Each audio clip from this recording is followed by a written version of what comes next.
Bismillahirrahmanirrahim. Assalamualaikum warahmatullahi wabarakatuh. Pada kesempatan kali ini, kita sudah memasuki video ketiga, video chapter ketiga, di mana secara keseluruhan kita akan membahas tentang analisis seed file, di mana materi hari ini membahas tentang the effect of surcharge load on lateral earth pressure atau pengaruh beban tambahan terhadap tekanan tanah lateral. Dan adapun outline pembahasan kita, pertama adalah surcharge load atau beban tambahan, dan yang kedua adalah the effect of surcharge load on lateral earth pressure atau pengaruh beban tambahan terhadap tekanan lateral. Oke. Apa yang dimaksud dengan surcharge load?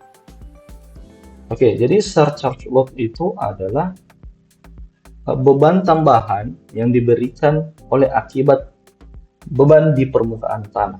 Jadi bentuk dari surcharge load itu banyak jenisnya. Mau itu kendaraan, mau itu bangunan, mau itu orang, semuanya adalah beban-beban eksternal yang masuk ke dalam kategori surcharge load, ya. Oke. Nah, berikut ini adalah ilustrasinya, ya. Seperti yang tadi saya jelaskan. Kemudian kita masuk ke bagaimana mengkalkulasi pengaruh dari beban tambahan terhadap tekanan tanah lateral. Oke, biasanya ada beberapa catatan penting mengkalkulasi pengaruh dari beban tambahan ini. Yang pertama adalah semua beban-beban yang bekerja di permukaan itu umumnya akan dikonversi ke dalam bentuk beban merata. Oke, atau kita biasa sebut dengan beban Q. Oke, jadi apapun beban-beban yang bekerja di atas itu kita konversi ke dalam bentuk beban merata. Nah, untuk bekerjanya beban merata di permukaan tanah akan terbentuk diagram tekanan lateral yang berbentuk persegi panjang seperti yang kalian lihat di layar. Oke, atau seperti beban PA1 ini. Oke, lalu ada PA2. Nah, kalau PA2 ini adalah tekanan tanah setinggi H, artinya tekanan tanah yang disebabkan oleh tanah itu sendiri. Tapi kalau PA1 ini adalah tekanan tanah oleh akibat adanya beban Q bekerja di atas permukaan tanah. Oke. Kemudian ada PP atau tekanan pasif setinggi H. Oke, jadi cara mengkalkulasikannya adalah sederhana saja kalau ada bekerja beban Q, ya. Oke, kalau ada beban bekerja Q, nah ini yang perlu dicatat. Beban Q ini itu sama dengan sigma V. Oke, artinya ketika menghitung tekanan dasar sigma H1-nya, oke, maka menghitung sigma H1-nya itu adalah, kalau awalnya kan K dikali sigma V, oke, maka mengkonversinya adalah K kali Q, karena sigma V ini berubah jadi Q. Oke.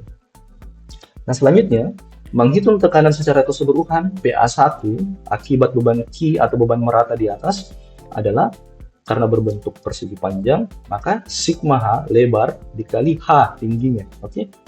Dan sigma H1 adalah K dikali Q. Oke. Dan K-nya ini adalah karena tekanan aktif, maka pakai koefisien aktif dikali Q dikali H. Saya kira sesimpel itu, teman-teman. Dan saya tidak usah jelaskan cara menghitung PA2 dan PP. Kenapa? Karena cara hitungnya sama dengan video-video sebelumnya.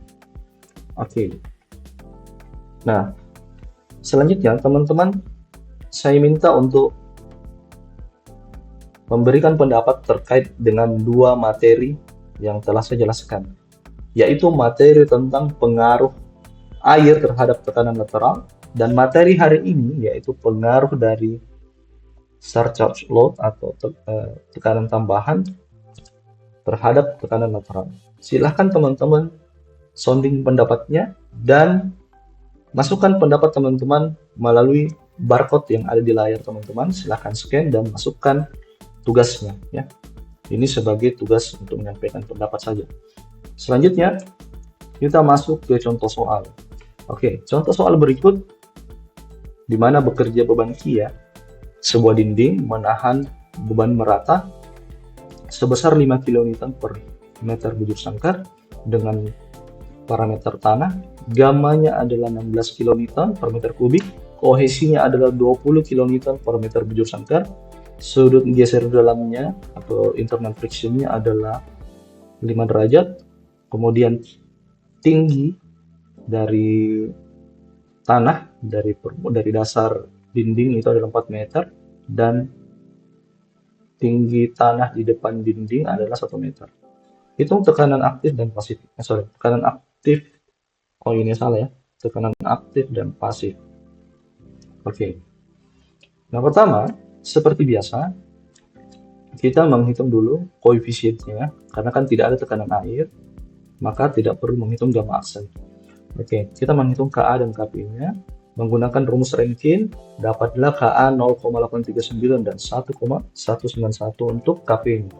Selanjutnya, jadi teman-teman bisa pakai dua cara sesuai dengan apa yang sudah dijelaskan di video chapter pertama dan chapter kedua sebelumnya, di mana kita bisa menghitung sigma H-nya sendiri sebelum memasukkan ke dalam rumus. Bisa, tapi bisa secara langsung kita hitung. Oke, di sini saya akan jelaskan secara langsung saja, di mana PA1 itu adalah Ka dikali Q dikali H pangkat 2, di mana Ka-nya adalah 0,839, dikali Q-nya adalah 5 kN, oke, 5 kN per meter bujur sangkar, dikali tingginya 4, ya, 4 pangkat 2.